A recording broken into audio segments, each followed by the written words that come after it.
A paz do Senhor, que bom que nós estamos aqui mais uma vez e somos gratos a Deus por esta rica oportunidade que Ele tem nos concedido. Nós estamos já quase na reta final do nosso trimestre. Hoje nós estamos na 13ª lição e hoje nós vamos aprender sobre um assunto de máxima urgência para as nossas vidas espirituais. Hoje na lição de número 13, nós vamos falar a respeito das orações dos santos no altar de ouro. E para você que está aqui pela primeira vez, eu sou Jane Martins de Souza, professora e superintendente de Escola Bíblica Dominical, e quero dizer que é um prazer ter você aqui no meu canal. Quero cumprimentar todos com a gloriosa paz do nosso Senhor e Salvador Jesus Cristo. E durante todo esse trimestre nós aprendemos a respeito do tabernáculo. Eu acredito que cada um dos irmãos e das irmãs já sabem o trajeto, o caminho para se chegar no Santo dos Santos, que no passado somente os sumos sacerdotes podiam entrar uma vez no ano. E nós já conhecemos toda a mobília da tenda da congregação, ou então deste tabernáculo terreno. Nós sabemos que havia uma única porta no tabernáculo, onde o adorador chegava, com sua vítima sacrificial, e aquela vítima era sacrificada ali na porta da tenda, e dali por diante o sacrifício, o serviço todo era do sacerdote e do sumo sacerdote. Nós vimos que nós entrávamos por uma única porta, o tabernáculo ele tinha apenas uma porta. Quando entrávamos então para o átrio exterior, ali nós encontrávamos o altar do holocausto, onde as vítimas elas eram sacrificadas. Depois que nós passamos pelo altar do holocausto, nós encontramos a pia de bronze, ainda dentro deste átrio exterior, que era onde eram feitas as purificações, Os sacerdotes se purificavam ali, naquela pia, e também as vítimas sacrificiais, as partes delas que tinham que ser lavadas, elas eram lavadas ali na pia de bronze. E aí então chegamos de fato no santuário terreno. Então, no primeiro véu, nós já entrávamos no lugar santo e nós encontramos ali dentro apenas 3 mobílias, nós já sabemos. Do lado direito nós encontramos a mesa dos pães, que nós falamos na aula passada. À nossa esquerda de quem entra, nós encontrávamos o candelabro de ouro, que nós também já falamos a respeito dele. E logo antes do véu, bem próximo ao lugar santo dos santos, nós vamos encontrar o altar de ouro, que é chamado o altar de incenso. E é sobre esse altar de ouro, é sobre este incenso que nós vamos falar nesta aula de hoje. Então, fique comigo até o final desta aula. Com certeza, nós vamos tirar algumas dúvidas que nós temos a respeito desta lição. E nós sabemos que tudo ali dentro do tabernáculo, o próprio tabernáculo em si, nós aprendemos na lição passada, que é Jesus Cristo. E tudo ali dentro do tabernáculo apontava para Jesus. E no altar de ouro também não é diferente. Nós vemos que esse altar de ouro, ele era feito da madeira de acácia, para que também ela não desse bicho, não apodrecesse ali dentro do lugar santo dos santos. E ela apontava para a humanidade de Jesus, e ela era também revestida de ouro, que fala sobre a divindade de Jesus. E em cima deste altar de ouro era colocado o incensário todas as manhãs e todas as tardes. E isto era tarefa dos sacerdotes. Então, pela manhã, quando ele entrava para arrumar as lâmpadas, para acender as lâmpadas, ele tinha por obrigação também acender o incensário, pela manhã e pela tarde. Isso era uma função diária do sacerdote. E nós vamos ver que dentro do tabernáculo, somente os sacerdotes, eles tinham a autorização, a permissão de Deus para entrar ali. As pessoas comuns que não faziam parte da tribo de Levi, elas não tinham acesso a estes rituais. Eles não podiam entrar por causa da pecaminosidade. Eles não tinham acesso ao lugar santo e nem ao lugar santíssimo. Isto foi vedado para o povo da antiga aliança. E hoje nós sabemos que nós temos livre acesso ao lugar santo dos santos. Então, naquele santuário propriamente dito, apenas os sacerdotes e o sumo sacerdote, ele tinha autorização para entrar. O primeiro ambiente era o lugar santo, o segundo ambiente era o lugar santo dos santos. E a respeito do altar de ouro, está registrado em Êxodo capítulo 26, no versículo 35 e também no capítulo 30, do versículo 6 ao 8. E quando nós lemos aqui nas Escrituras, Deus ordenou que este altar de ouro ele fosse colocado no lugar santo, e não no ambiente do Santíssimo. Então, ele ficava junto com o candelabro de ouro e junto com a mesa dos pães da proposição. Então, há uma controvérsia, né, quando nós vamos caminhando pelas Escrituras Sagradas e nós chegamos lá em Hebreus. O autor anônimo de Hebreus, ele relata, né, que o altar de ouro, ele estava dentro do lugar santíssimo. Então nós podemos pensar, há uma controvérsia, né, de Êxodo, de Levítico e com o livro de Hebreus? Não. Não tem uma controvérsia de colocação, da posição de onde realmente estava o altar de ouro, onde era depositado o incensário. Lá em Hebreus capítulo 9, do versículo 1 a 10, o escritor, ele fala que, não ele fala que estava dentro do lugar santo dos santos, mas ele fala que é como se ele pertencesse ao lugar santo dos santos. A explicação mais provável que nós temos para que isso não seja uma controvérsia, ou que o escritor do Antigo Testamento e o escritor do Novo Testamento, eles não estavam alinhados, né, com a posição do altar de ouro. Então, não há divergência na Escritura Sagrada.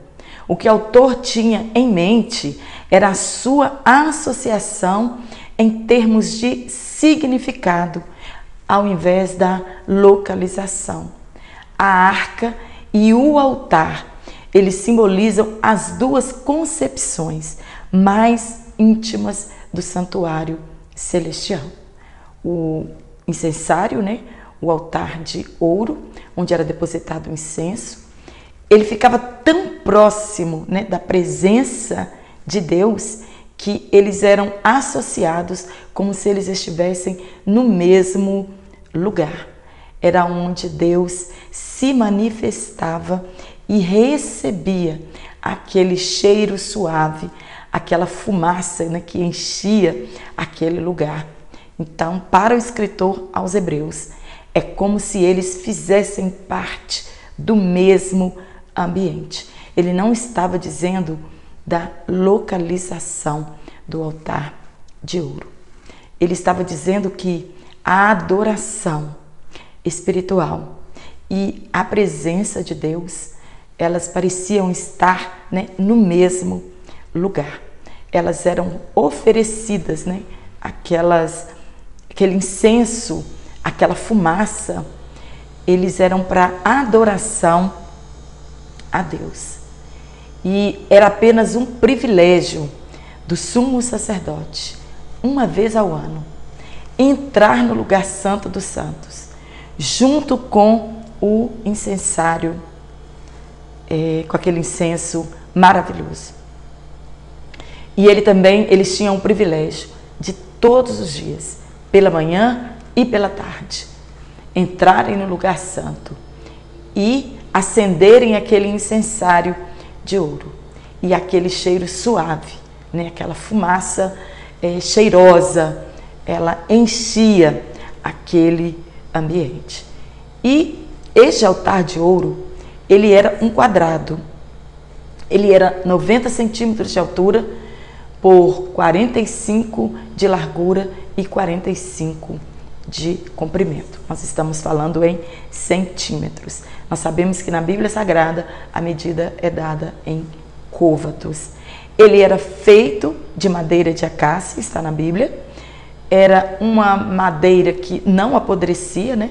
Ela não era sujeita aos carunchos, ela não apodrecia facilmente, ela era revestida de ouro, né? Tinha uma coroa de ouro em volta dela.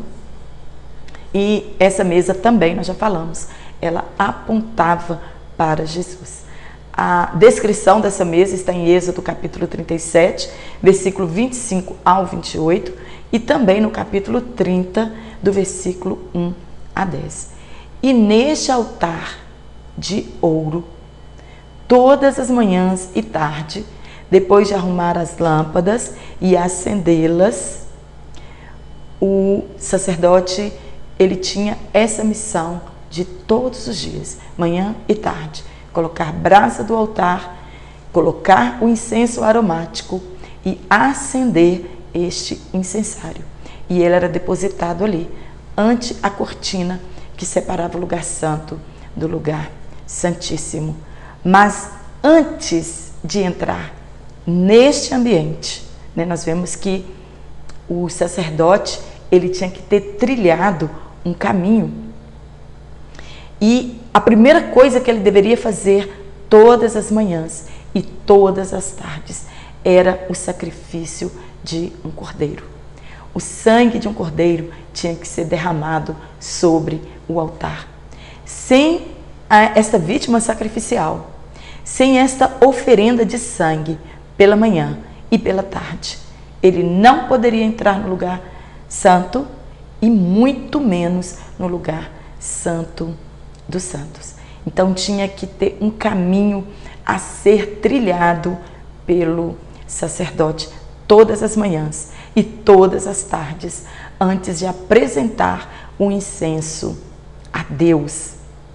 Ele tinha que cumprir suas tarefas diariamente.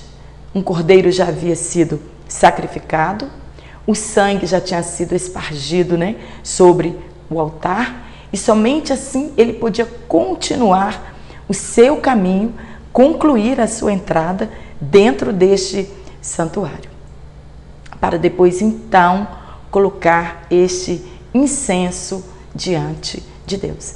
Nós não estamos falando daquele incenso comum que as pessoas usam hoje em dia, né? Aqueles palitinhos aromáticos que se colocam nos banheiros, que se colocam nas salas.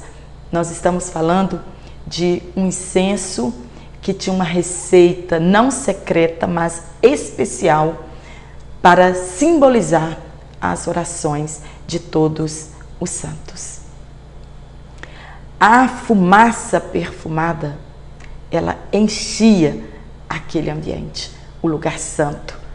E também, por intermédio das frestas, né, da cortina, do véu que dividia os dois ambientes, essa fumaça também, ela penetrava dentro do lugar santíssimos, né, pela fenda daquele véu. E nós não vamos falar no véu nesta aula, uma outra oportunidade nós vamos falar sobre o véu, mas nós sabemos que aquele véu, ele simbolizava a carne de Cristo, o corpo de Cristo, né? O povo era separado de Deus, havia algo que o separava, E somente a carne de Jesus Cristo, rasgada, né, no dia da crucificação, pôde tirar a separação, o véu que nos impedia de chegar até a presença de Deus. E para se chegar à presença de Deus, era necessário sacrifícios diários para que eles conseguissem ter paz com Deus. Mas a presença de Deus, ela era vetada a quase todos, né, daquelas tribos. Somente os sacerdotes e sumos sacerdotes, eles tinham o privilégio de uma vez ao ano chegarem à presença de Deus. Apenas esta classe sacerdotal, ela tinha este privilégio. A fumaça do incenso, ela representava as orações perpétuas do povo de Deus que sobem até ele. Os sacerdotes, eles tinham a obrigação de interceder pelo povo diariamente, pela manhã e pela tarde.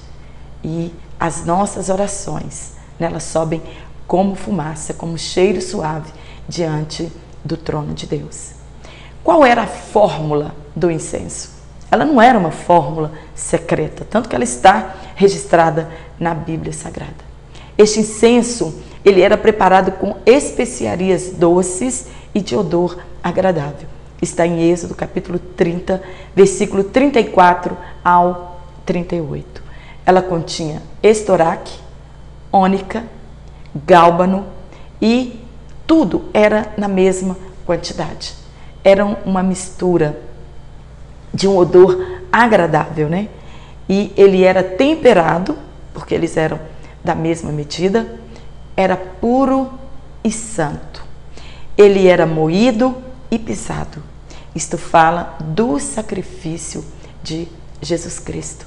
E depois ele era colocado diante do testemunho, diante da arca, né? Onde era representado a presença de Deus constantemente no meio do povo de Israel. Não era segredo, né, esta fórmula, mas ninguém o podia reproduzir para uso próprio. Deus deu a fórmula, mas também deixou uma ordem para eles, que ninguém reproduzisse a fórmula daquele incenso para proveito próprio. E isto traz uma grande lição para nós.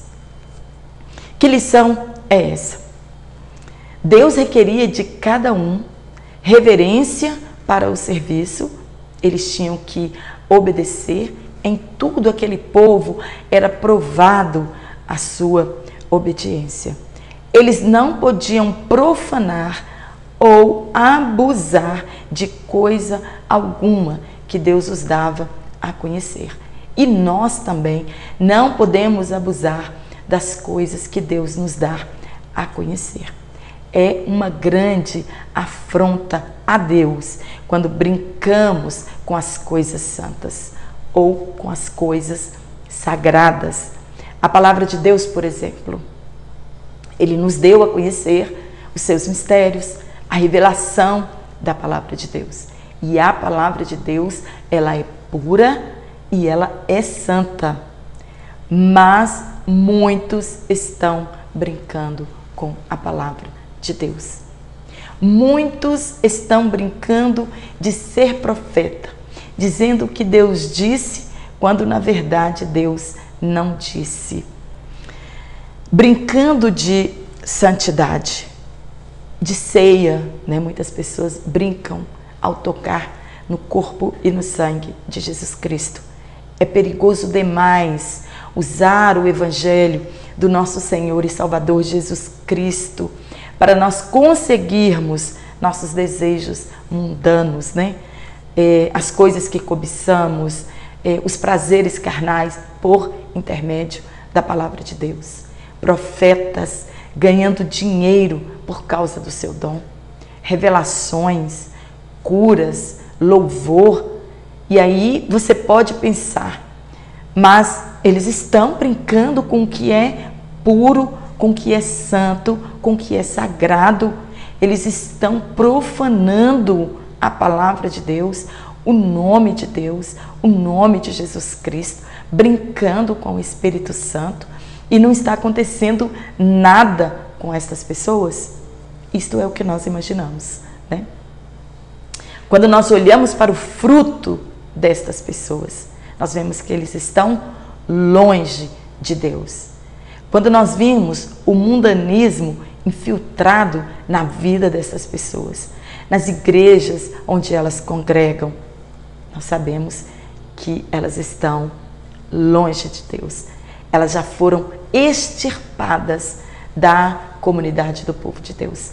Porque a punição para o povo de Israel, né, que fizesse aquela fórmula para uso próprio, a sentença é que eles seriam extirpados da comunidade judaica. Então, eles teriam de deixar de conviver juntamente com as 12 tribos. Ali, a punição, ela era severa. E também a punição será severa para as pessoas que estão brincando com as coisas santas de Deus. Se eles não se arrependerem, eles não herdarão o reino dos céus. Eles não herdarão o reino de Deus. Então, eles pegavam aquele incenso já pronto, temperado, né? Já foi moído, pisado, já estava pronta a receita. Eles colocavam sobre as brasas que foram tiradas do altar e colocadas dentro do incensário. Então, eles jogavam, né, aquele incenso ali dentro para eles queimarem, arderem ali naquelas brasas acesas. Eles entravam com os punhos cheios daquele incenso para que ele não acabasse.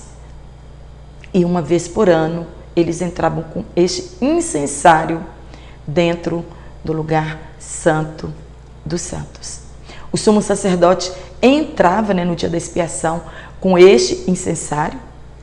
A fumaça do incensário, ele cobria a tampa do propiciatório, né, ocultando a presença de Deus para o sumo sacerdote, para que ele não morresse ali dentro, né? A palavra de Deus fala que se eles vissem a face de Deus, eles iam morrer, com certeza. Então, aquela fumaça ajudava a ocultar a presença de Deus dos olhos do sumo sacerdote. E Deus ali, então, manifestava a sua presença para aquele sumo sacerdote que ali estava.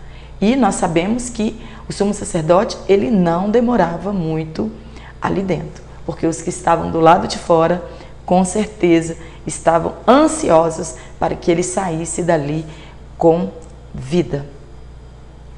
Para entrar dentro do tabernáculo, era preciso eles apresentarem o sangue de um cordeiro todas as manhãs.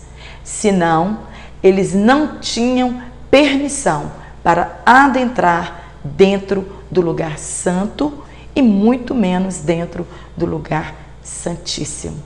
E nós, para chegarmos ao trono de Deus, da mesma forma, por causa da nossa pecaminosidade, se nós não entrarmos diante do trono de Deus, por intermédio do sangue de Jesus Cristo, jamais nós teremos acesso ao trono de Deus. Sem o sangue de Jesus Cristo, nós não temos acesso ao trono de Deus. O sangue expiatório de Jesus Cristo, ele nos permite ter acesso ao Pai. É por isso que quando nós fazemos as nossas orações, nós fazemos todas elas em nome de Jesus Cristo, apresentando o sacrifício de Jesus na cruz do Calvário, apresentando o sangue de Jesus Cristo que um dia foi derramado por todos nós. E somente assim nós podemos entrar no trono da graça de Deus. Somente este sangue perdoa nossos pecados.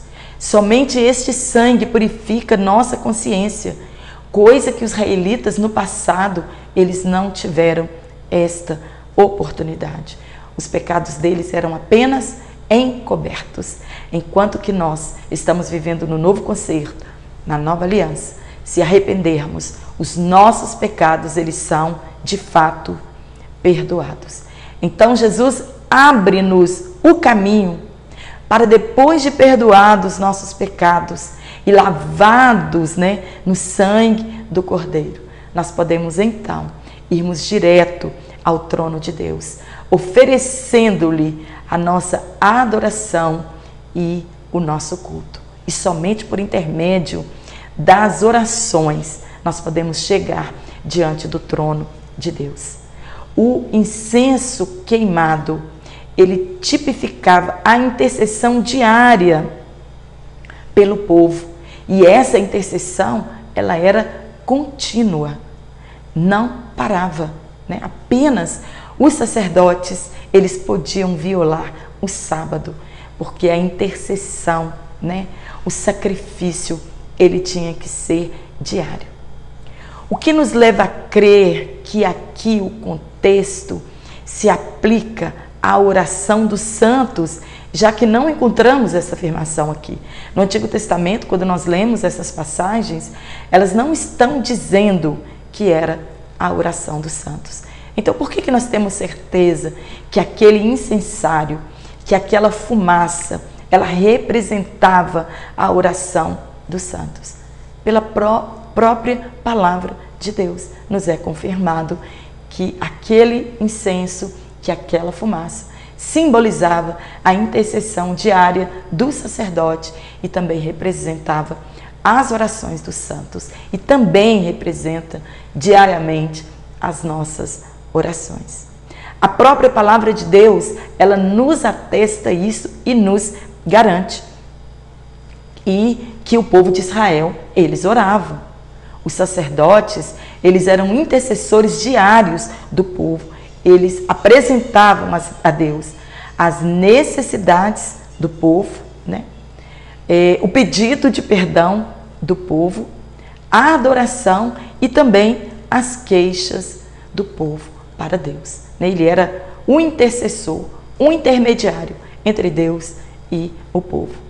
Os sacerdotes, eles são intercessores e veremos agora no tópico 2, vamos falar a respeito deste assunto. No segundo tópico, nós vamos falar sobre as orações dos santos. As orações, elas são como incenso de cheiro suave à presença de Deus. Davi, no Salmo 141, no versículo 1 e 2, ele suplica a Deus que o ouça quando ele clamar, quando ele chamar a Deus, ele implora a Deus que Deus o ouça. E ele fala da sua oração, que ela seja como incenso perante a face de Deus. Davi conhecia muito bem o sistema sacrificial. E aqui ele nos atesta que aquele incenso, que aquela fumaça, ela representava a oração dos santos. E o levantar das suas mãos como sacrifício da tarde. E vejam, a fórmula é pelo menos 2 vezes ao dia. Nós devemos orar ao Senhor, pela manhã e pela tarde. Pela manhã, para agradecer pela noite, e à tarde, para agradecer pelo dia. Davi, ele conhecia bem, e ele aqui nos garante que aquele incenso, sim, representava a oração intercessória, que chegava até ao trono de Deus. A promessa de Deus era que depois de colocado o incenso sobre o altar aceso, ele, Deus, se ajuntaria com ele, o sumo sacerdote. Está lá em Êxodo, capítulo 30, versículo 6. Então, a promessa de Deus para eles é: quando você colocar o incenso em cima das brasas, acesas, na mesa do altar de ouro, eu me ajuntarei com você.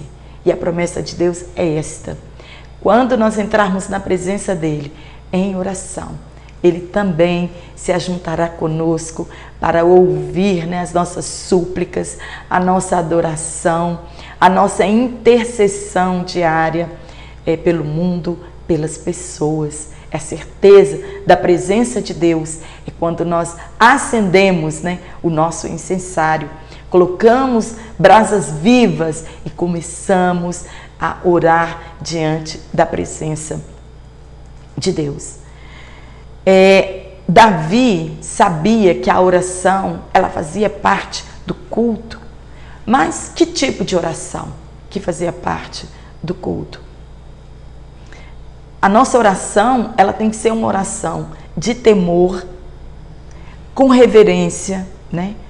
De adoração, de pedido de perdão, de gratidão, de desejo que venha o reino de Deus sobre nossas vidas e sobre o mundo.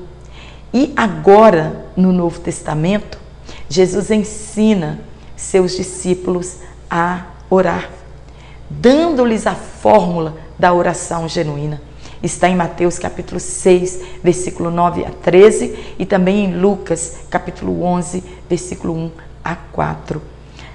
Aqui Lucas, ele descreve que os discípulos pediram a Jesus que os ensinasse a orar, assim como os discípulos de João Batista sabiam orar, né? Eles queriam uma direção, eles queriam um diferencial dos outros povos. Então eles precisavam saber direcionar a sua oração a Deus. Não que o povo judeu não soubesse orar, mas eles queriam uma fórmula certa, né, para que a oração deles de fato chegassem ao trono de Deus. Jesus nos indica aqui, com esta fórmula da oração do Pai Nosso, as áreas de interesse que devem constar as nossas orações. São 6 petições. 3 delas dizem respeito à santidade de Deus. As 3 primeiras, né, elas falam a respeito da santidade de Deus. E as 3 últimas petições, elas dizem respeito às nossas necessidades pessoais. Nós devemos orar de conformidade com a vontade de Deus. E devemos disciplinar as nossas vidas, a fim de nós mantermos a nossa comunhão diária com Deus. Foi assim lá no Antigo Concerto e deve ser assim no Novo Concerto. Precisamos, Deus, desde lá do passado, nos ensinava que nós precisamos manter a nossa comunhão diária com Ele, porque hoje nós somos os sacerdotes desta geração. Jesus, ele disse não à repetição. Ele disse que não era para nós fazermos orações com vãs repetições, né? Repetidamente a mesma coisa. Então, nós podemos pensar, então eu não posso orar a oração do Pai Nosso, esta oração pronta. Olha, além dela ser a nossa fórmula, né, para nós podermos fazer as nossas petições, como deve ser a nossa oração. Sim, nós podemos, né, orar o Pai Nosso como parte diária também das nossas orações. Porque senão os salmos, eles foram lidos, né, nos cultos, eles são lidos e cantados diariamente no culto judaico, né? Eles eram recitados diariamente ali. O que eu não posso fazer é apenas orar o Pai Nosso e achar que a minha oração já é suficiente. A palavra de Deus diz que eu devo servir a Deus com raciocínio, com razão. E a nossa oração, ela também deve ser assim, com raciocínio, né? Consciente, com razão. Eu saber a quem estou orando, por que estou orando e para que eu estou orando. O que eu não posso fazer é do Pai Nosso a minha única oração e orar sem entendimento. Nós temos o dever de orar sempre, né? Lucas capítulo 18, versículo 1 a 18. Jesus nos deixou este dever. Nós temos que ter o dever de orar sempre. devemos continuar pedindo, louvando, adorando, agradecendo. Não podemos desistir porque a nossa oração não foi respondida de imediato, mas precisamos continuar orando, porque Jesus disse que o que nós pedirmos segundo a vontade de Deus nos será dado. Está em Mateus capítulo 7, versículo 4. Os pagãos, eles recitavam, né, quando Jesus quis dizer a respeito das repetições, os pagãos, quando eles iam rezar, né, para os seus deuses, eles recitavam o nome de diversos deuses, insistentemente, sem parar, né, gritando, retalhando os seus corpos, achando que assim eles iam ser respondidos pelos seus deuses. Foi como no caso de Elias e os profetas de Baal, que está lá em Reis. E muitos hoje, eles usam repetidamente o nome de Jesus para conseguir o que se deseja, achando que por muito falar o nome de Jesus, ele vai conseguir alguma coisa. A oração secreta, ela é muito importante. Jesus falou a respeito disso, que nós devemos entrar no nosso quarto, né, um lugar secreto, um lugar de comunhão com Deus, fechar a porta e aí nós vamos falar com o nosso Deus. Nós não temos de exibir para as pessoas nosso momento íntimo com Deus. Então não podemos fazer aquela oração congregacional, devemos fazer as orações congregacionais, mas nós precisamos ter um momento particular, íntimo com Deus, né? Um lugar que nós encontramos com Ele. E Deus, que todas as coisas vê, que nos vê em secreto, né? Ele nos recompensará por causa desse momento de intimidade. Ele dará resposta às nossas orações. Jesus, ele nos conclama a evitar o exibicionismo espiritual.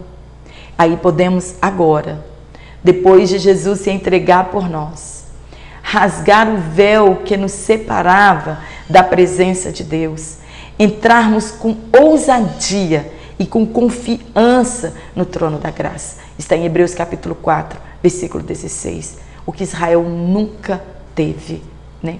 Direito de entrar à presença de Deus. Ousadia de entrar à presença de Deus. Na verdade, eles tinham um medo aterrorizante de entrar na presença de Deus. Porque eles sabiam, se entrassem de qualquer maneira na presença de Deus, sem a permissão, eles morreriam com certeza. E aí o escritor aos Hebreus, ele diz que nós podemos entrar com confiança, porque Jesus Cristo já morreu em nosso lugar, já verteu o seu sangue e ele foi aceito por Deus. Então podemos entrar com confiança e com ousadia. Nós agora, no novo concerto, podemos vivenciar esta experiência maravilhosa, o acesso direto a Deus. Somente o nome de Jesus hoje nos leva à presença de Deus. E naquele tempo, eles precisavam da intercessão do sumo sacerdote. Hoje nós temos liberdade de nos aproximarmos a Deus continuadamente por intermédio das nossas orações, mas somente através de Jesus Cristo, somente através deste caminho vivo que Ele abriu para nós. Se não fosse a graça, jamais chegaríamos ao trono de Deus. Era para os israelitas aterrorizante esta ideia de se chegar diante de Deus. Assim era no sistema sacrificial, mas por intermédio da oração, o incenso, nós podemos nos aproximar de Deus em nome de Jesus. Nós temos o nome que é sobre todo o nome, que nos dá o acesso ao trono de Deus. Mas e o judeu? Ele tinha o quê? Ele tinha apenas a intercessão do sumo sacerdote. E nós ainda somos mais do que privilegiados. Nós temos o acesso à intercessão do Espírito Santo de Deus, que nos ajuda a pedir a Deus com gemidos inexprimíveis. Às vezes não sabemos como pedir. Às vezes não sabemos como falar, né, a Deus o que nós queremos. E aí nós temos a intercessão do Espírito Santo de Deus, que está em Romanos capítulo 8, versículo 26. Quando oramos em línguas, somos edificados quando isto acontece. Então, Jesus intercede por nós no céu e o Espírito Santo, ele intercede por nós dentro de nós, dentro do nosso íntimo.